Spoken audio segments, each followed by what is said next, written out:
Hello, I'm Caroline Hardaker, the author of Composite Creatures, an upcoming dystopian fiction coming out in April 2021.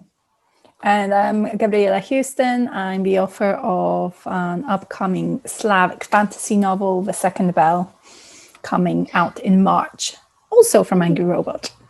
Also from Angry Robot.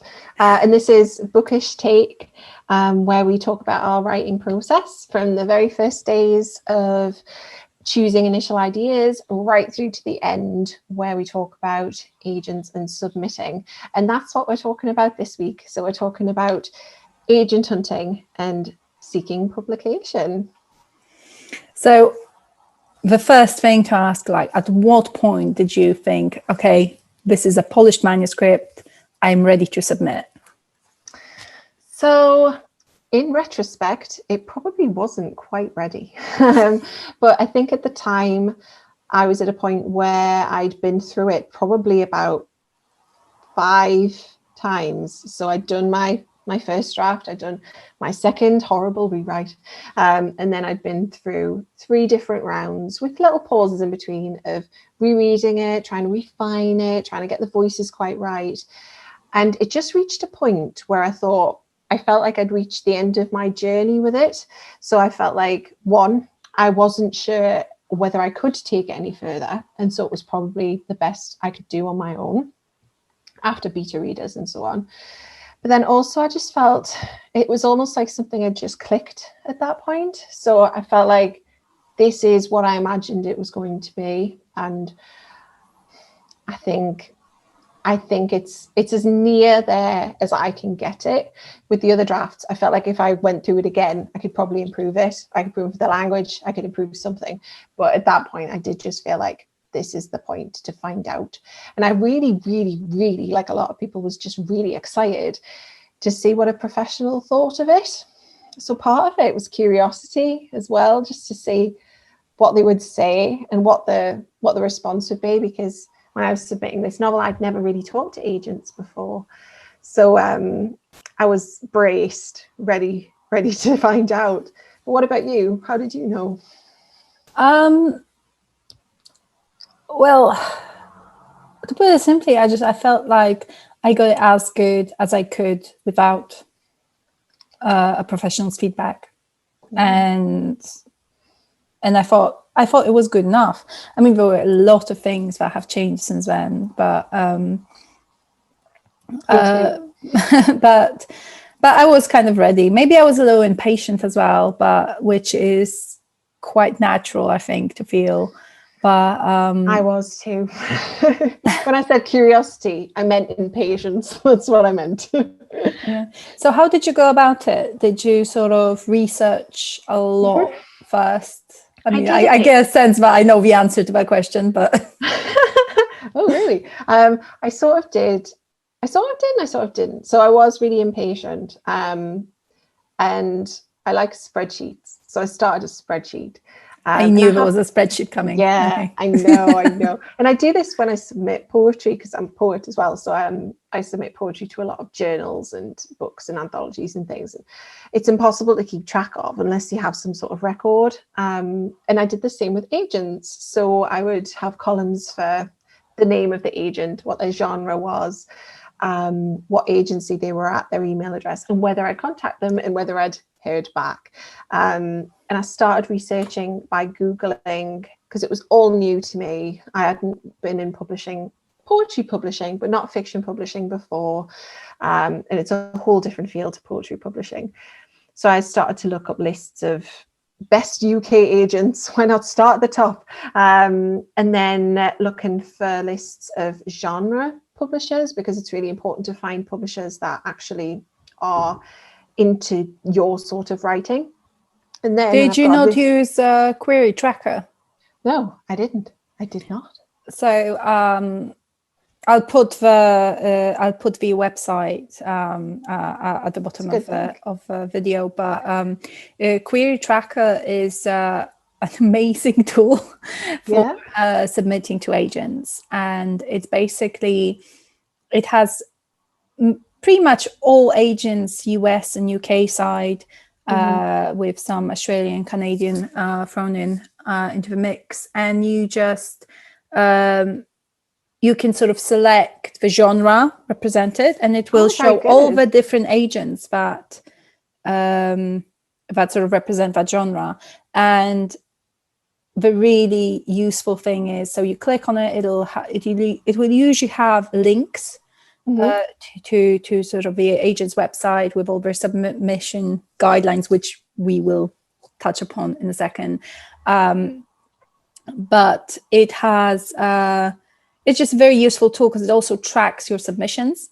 Well, that's good. I'm terrible when it comes to sort of just keeping disciplined about spreadsheets. Like, I can set up the most beautiful spreadsheet, but whether or not I will actually go back to it and like update it is questionable. So is it a paid tool, Query Tracker? You can pay for it. I never did.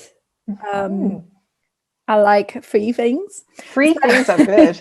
Free things are good, especially when you have zero guarantee of a return on your investment. But if you are just submitting one project at a time, then it will basically track all the things, and then you can sort of update it with the responses you got, whether you got good feedback or not. And that feeds into the system actually, and it's quite good because for most agents, you get little comments from people who had submitted to them, and saying that it took them, don't be surprised it took them like 5 months to get back to me. So which is reassuring. Or it's just very there's also the on top of that, the one thing that is very useful to look at is agents periodically publish their manuscript wish lists. That sounds good. So it's usually like accompanied by a hashtag MS. My brain just froze.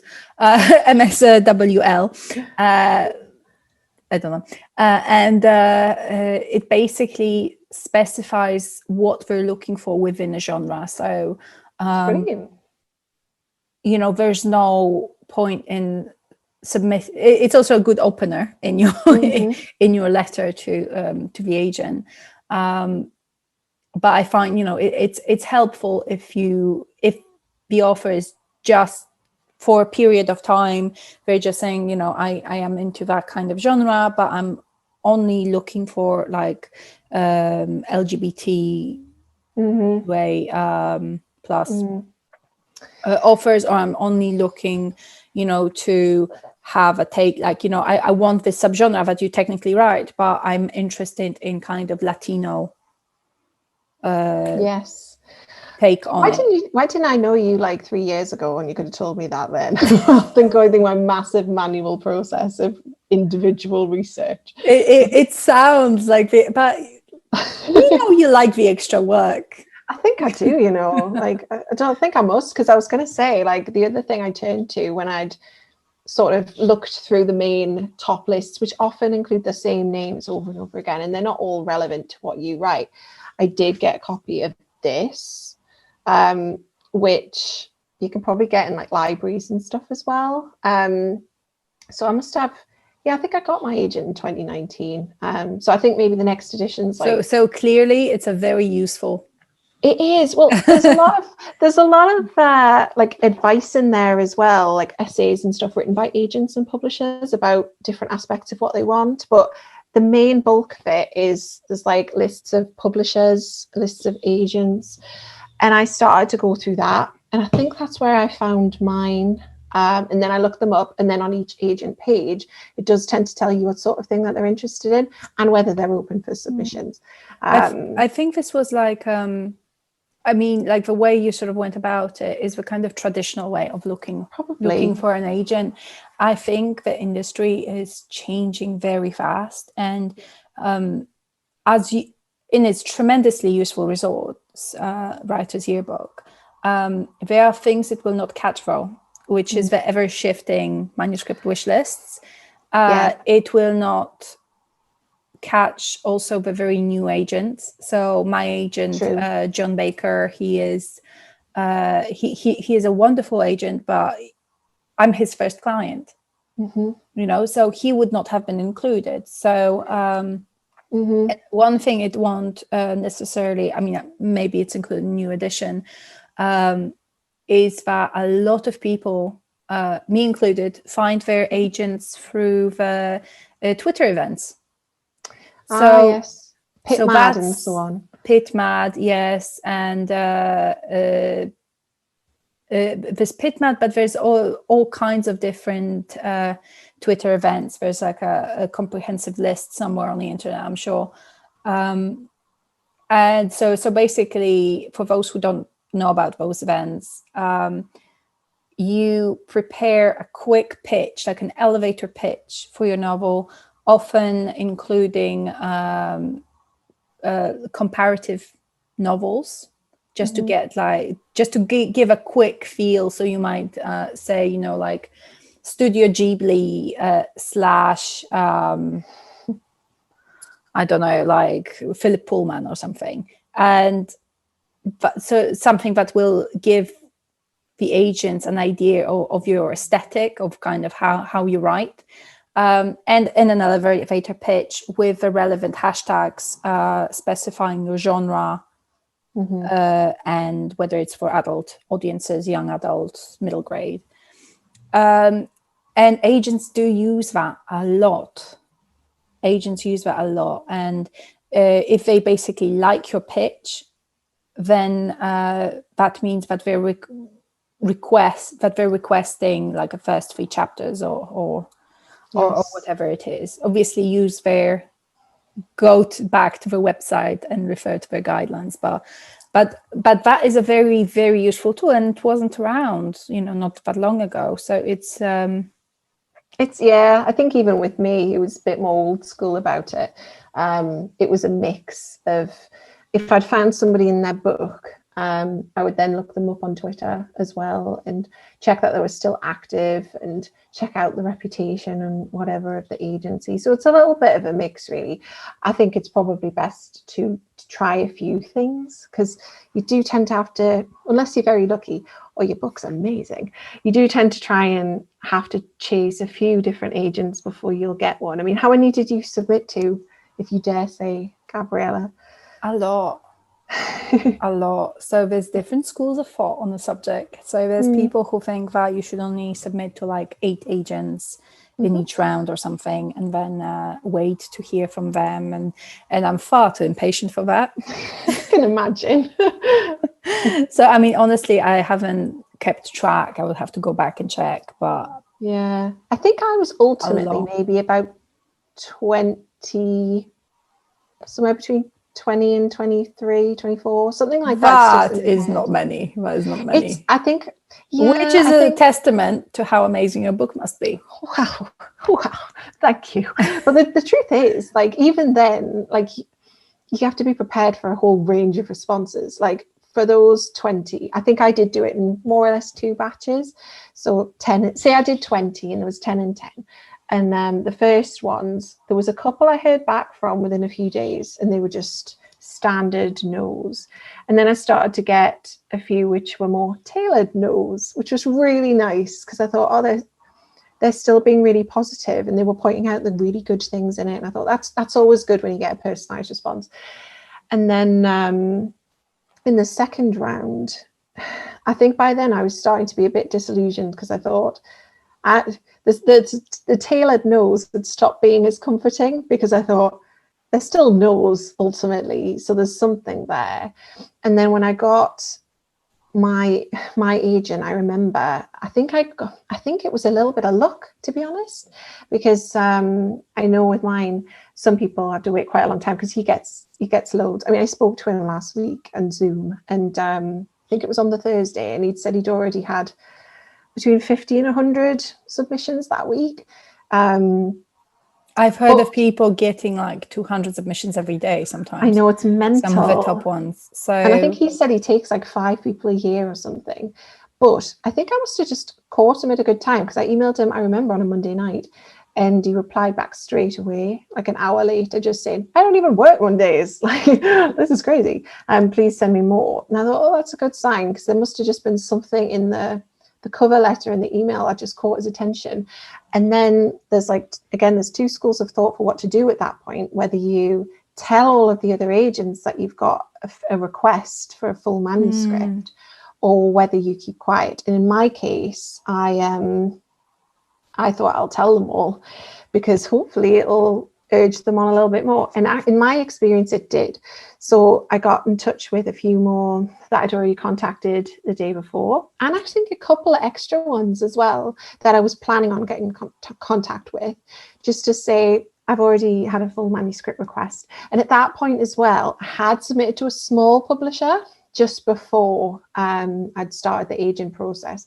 It was on a whim, really, because they just had 1 week a year where they were open for submissions, and they were interested as well. So I told them that, and that really did spur people on. A lot more people were asking for a full manuscript request. And then I did get a couple more agents interested, but ultimately most of them were still kind of it doesn't quite fit with our list, or we've just got something like it, or something similar. That is really important, actually, as well, because so that's the element of luck. If they have something that is very similar, they won't be able to take yours on, no matter how wonderful it is. And it's the same when the agent submits to the publisher, because I had that a couple of times too. So once you've got the agent, they submit to publisher. I know, it's so annoying, because I think one of them was one of my top publishers to try and get. And I was like, ugh, not like I knew particularly what I wanted, but it was just in my head that I quite liked the sound of that publisher. And I remember the response was we love it. It's great. We've literally 2 weeks ago just signed up another book with a very similar theme, so we can't take it. In my head, I was like, if I'd only been 3 weeks earlier, or a month earlier or something, maybe I would have been in there. But you can't think like that. It worked out for the best anyway. Oh yeah, it did. It ended up great. It ended up great. And you can't think like that anyway, because you've got no idea what's happening out there and what books are swimming around and flying around. And how did you research the actual query element, because that's something actually a lot of people ask about, in terms of how to phrase your letter, whether or not to sort of how personal it should be.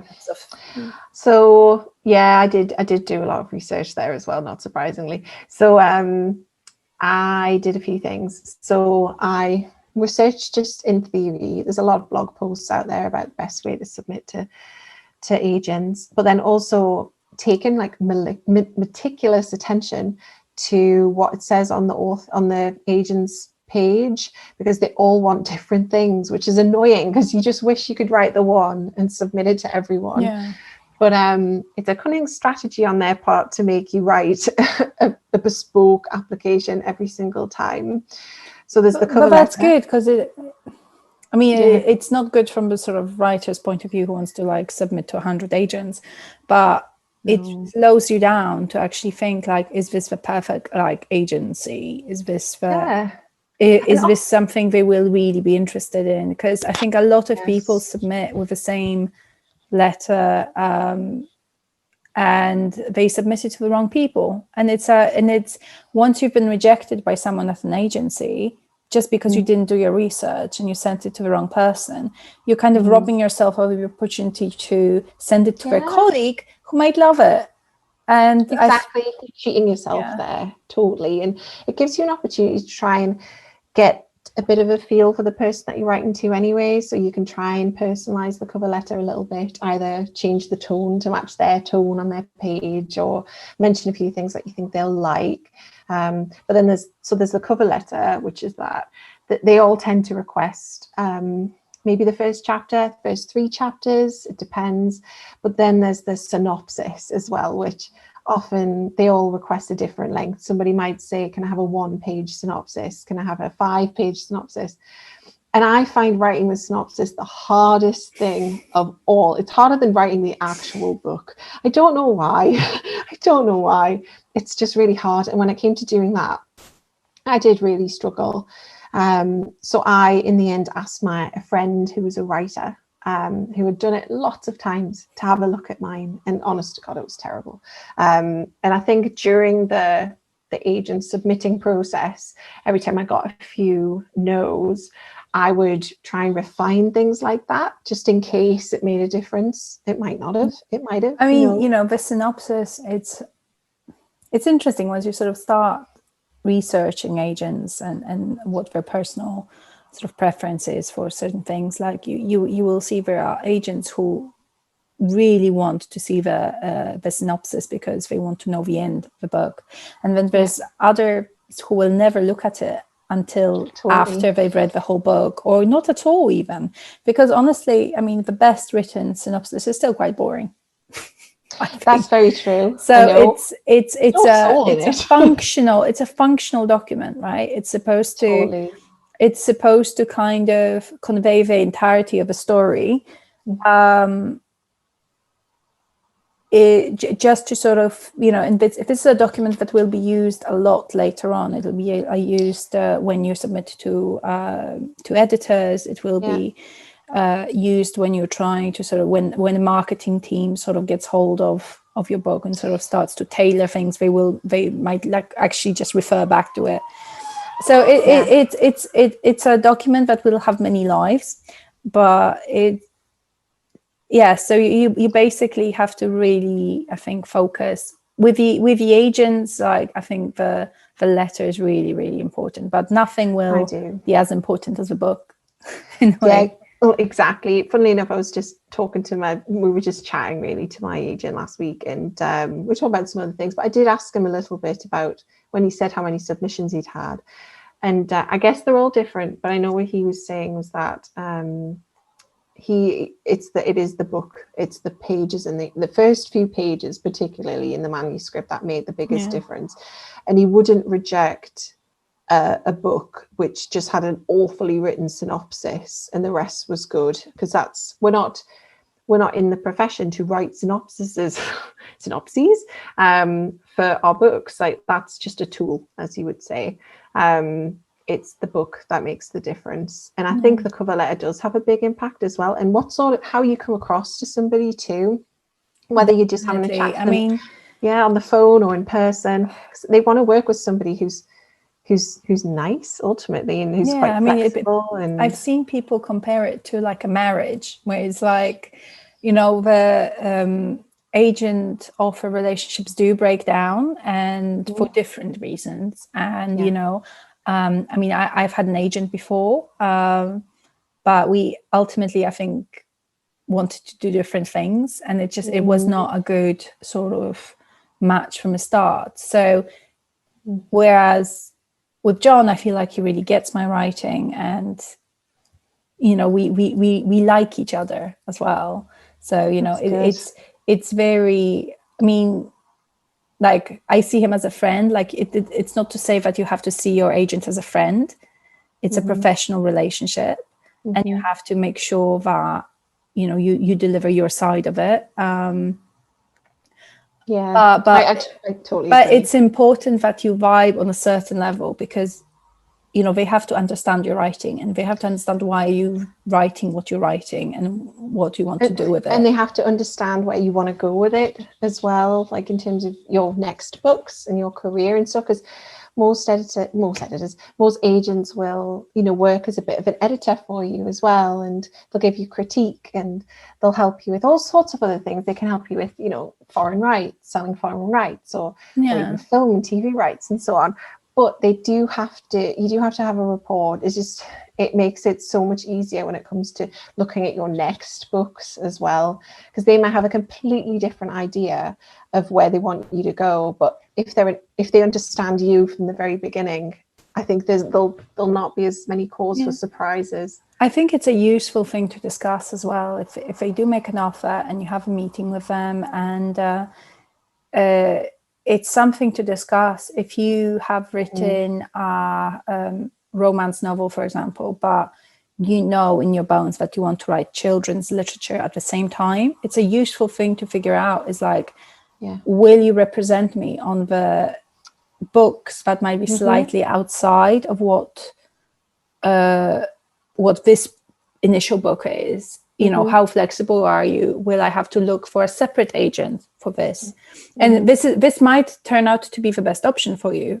And there are writers who have done it, who have a different agent for the children's literature and different for their sci-fi novels. You know, it does happen, but it's something that you need to know in advance, so there's no sort of disappointment and there's no thing. And also, you know, in terms of like how you were saying about how you come across, I think it needs to be sort of commented on, because there are so many writers who, for a variety of reasons, it might be, you know, them, it might not just be their personality, it might be just that, you know, they're very stressed, or they haven't had much feedback before for novels and they don't realize whether they're getting negative feedback. But if you're horrible to an agent, they will not sign you on, and they will probably tell their friends as well, as you would. They all know each other. Because they're people. I mean, honestly, if you,